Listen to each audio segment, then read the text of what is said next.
Pagi itu, kabut masih menggantung rendah di atas Sungai Mentaya. Sampit belum sepenuhnya terjaga, namun Raka sudah berdiri di depan rumah kayu peninggalan orang tuanya. Sebuah ransel lusuh tersampir di bahunya. Di dalamnya, hanya ada pakaian seadanya dan mimpi yang terlalu besar untuk kampung kecil ini. Ia adalah anak sulung dari keluarga sederhana. Sejak ayahnya meninggal, Raka memikul tanggung jawab sebagai tulang punggung. Ketika tawaran kerja ke luar negeri datang, ia tidak banyak bertanya. Yang ia tahu, ia harus pergi. Ibu doakan kamu selamat, nak, ucap ibunya lirih, menahan air mata. Raka tersenyum, meski dadanya sesak. Raka pulang bawa kabar baik, Bu. Tak ada yang tahu, kepergian itu akan membawanya ke kisah yang tak pernah ia bayangkan. Beberapa minggu kemudian, Raka menginjakan kaki di Ukraina. Udara dingin menyergap, jauh berbeda dengan panas lembab Kalimantan. Ia ditempatkan di sebuah kota tenang, bekerja sebagai pekerja rumah tangga untuk seorang perempuan asing yang namanya tertulis rapi di kontrak.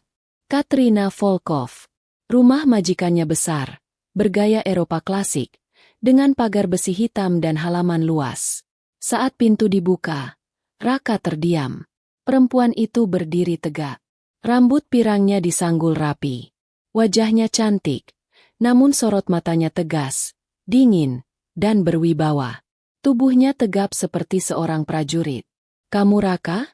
tanyanya dengan bahasa Indonesia yang fasih, namun beraksen asing. "Iya, Nona," jawab Raka gugup sambil menunduk. Katrina mengamatinya beberapa detik. "Kamu bisa panggil saya Katrina. Ikuti aturan rumah ini, dan kita tidak akan punya masalah." Nada suaranya datar, namun entah mengapa membuat jantung Raka berdegup lebih kencang. Hari pertama berlalu tanpa banyak kata. Raka membersihkan rumah, memasak, dan merapikan halaman. Ia bekerja sebaik mungkin, menjaga sikap, dan menahan rasa kagum yang tak seharusnya muncul. Namun malam itu, saat ia tanpa sengaja melihat Katrina mengenakan seragam militer di ruang kerja, lengkap dengan atribut TNI Indonesia, Raka tersentak. Dia bukan perempuan biasa, batinnya. Dan sejak saat itu, tanpa ia sadari, hidup Raka perlahan mulai bergerak ke arah yang sama sekali berbeda. Hari demi hari berlalu. Raka mulai terbiasa dengan ritme hidup di rumah Katrina. Pagi membersihkan halaman yang selalu bersih tanpa daun. Siang memasak makanan sederhana yang perlahan disukai majikannya. Malam memastikan rumah terkunci rapi sebelum ia masuk ke kamar kecil di bagian belakang. Katrina jarang bicara. Namun setiap gerakannya teratur, disiplin, seperti seseorang yang terbiasa memimpin. Raka semakin yakin, perempuan itu bukan sekadar mantan tentara biasa. Suatu sore, saat Raka membersihkan ruang kerja, Katrina tiba-tiba masuk. Raka terkejut dan refleks menunduk. "Kamu selalu menunduk," ujar Katrina. "Maaf," jawab Raka cepat. Katrina mendekat. Jarak mereka hanya beberapa langkah. "Kamu takut pada saya?" Raka menggeleng. "Tidak, saya hanya menghormati." Tatapan Katrina berubah. Tidak lagi dingin, justru seperti menahan sesuatu. "Saya tidak butuh ditakuti. Saya butuh orang yang jujur." Sejak percakapan itu, suasana rumah terasa berbeda. Katrina mulai sering mengajak Raka berbincang. Tentang Indonesia, tentang Sampit, tentang ibunya yang menunggu di rumah kayu dekat sungai. "Kamu rindu pulang?" tanya Katrina suatu malam. Raka terdiam. "Setiap hari." Katrina mengangguk pelan. "Aku juga pernah rindu rumah. Saat bertugas jauh, yang paling berat bukan medan perang, tapi kesepian." Malam itu, hujan turun deras. Listrik padam. Katrina menyalakan lilin di ruang makan. Cahaya temara membuat wajahnya terlihat lebih lembut, jauh dari kesan tegas yang biasa Raka lihat. "Kamu tidak perlu selalu kuat," kata Katrina tiba-tiba. Raka menatapnya bingung. "Maksud Nona?" Katrina tersenyum tipis. "Kadang, pasrah bukan berarti kalah."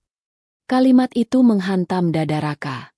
Ia tidak mengerti mengapa jantungnya berdetak lebih cepat. Ia sadar, ada garis tipis yang mulai terlewati. Dan ia takut, sekaligus penasaran. Di dalam hatinya, Raka mulai bertanya, apakah perhatian itu hanya perasaan semata, atau awal dari sesuatu yang tak seharusnya terjadi? Sejak malam listrik padam itu, Raka merasakan perubahan yang tak bisa ia jelaskan. Katrina tidak pernah bersikap berlebihan, namun perhatian kecilnya terasa semakin nyata. Cara ia memanggil nama Raka tanpa nada perintah. Cara ia menunggu Raka makan lebih dulu. Cara matanya menatap lebih lama dari seharusnya. Suatu pagi, Katrina meminta Raka menemaninya berbelanja ke pasar lokal. Ini pertama kalinya mereka keluar bersama. "Kamu tidak keberatan?" tanya Katrina sambil mengenakan mantel. Raka menggeleng. "Tidak, Nona." Katrina menatapnya. "Katrina." "Iya, Katrina," ucap Raka pelan. Di pasar, orang-orang memperhatikan mereka. Perempuan asing berwibawa dengan lelaki Asia yang sederhana. Bisik-bisik mulai terdengar. Raka menunduk, merasa tidak pantas berjalan di sampingnya. Namun Katrina justru melangkah lebih dekat. "Kamu tidak perlu malu," katanya pelan. "Kamu tidak melakukan kesalahan." Kalimat sederhana itu membuat Raka terdiam.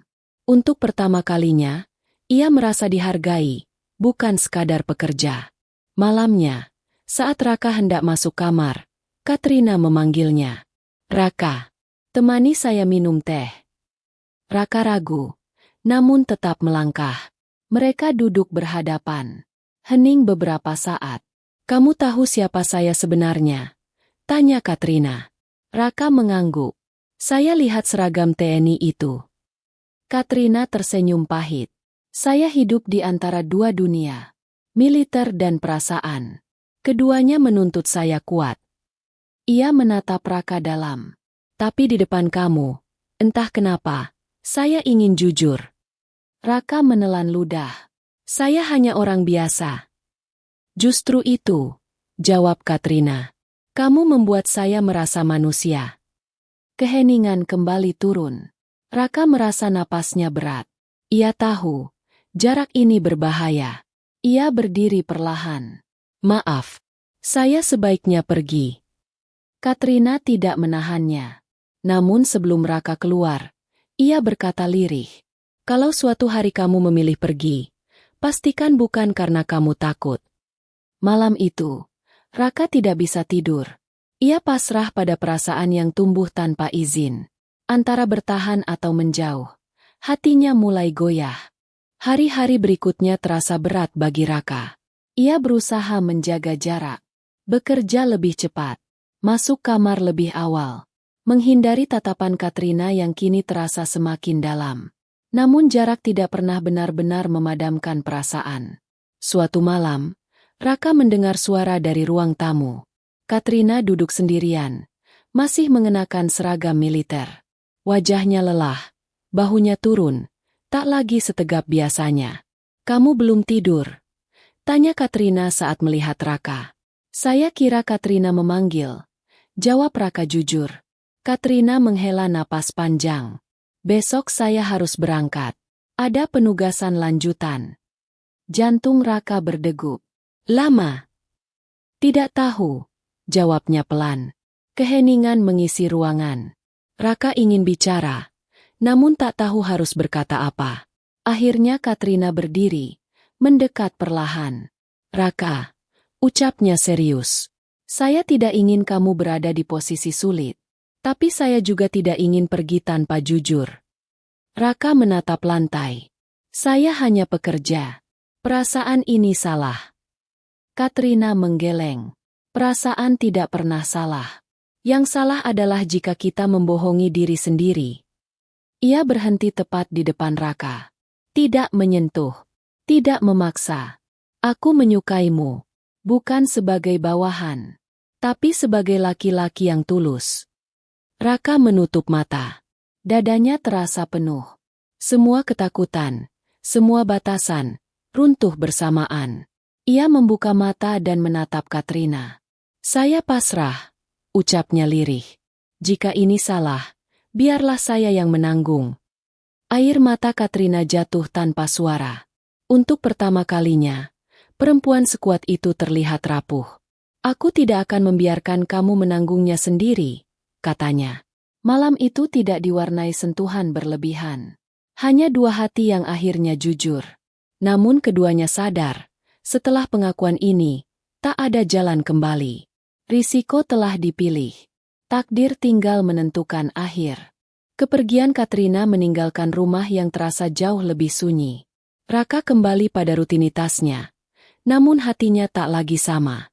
Setiap sudut rumah mengingatkannya pada tatapan, suara, dan kejujuran yang telah terucap. Beberapa minggu berlalu tanpa kabar. Raka mulai menyiapkan diri untuk pulang ke Indonesia. Ia merasa kisah ini cukup sampai di sini.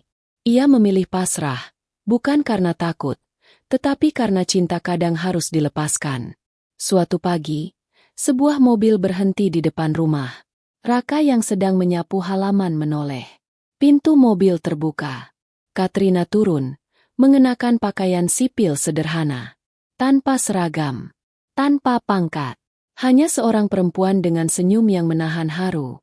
Saya selesai bertugas, katanya pelan. Dan saya memilih pulang. Bukan ke negara asal saya, tapi ke kamu. Raka terdiam. Dadanya bergetar. Bagaimana dengan karir Katrina? Katrina menggeleng. Saya mengundurkan diri dengan terhormat. Untuk pertama kalinya, saya memilih hidup saya sendiri. Air mata Raka jatuh.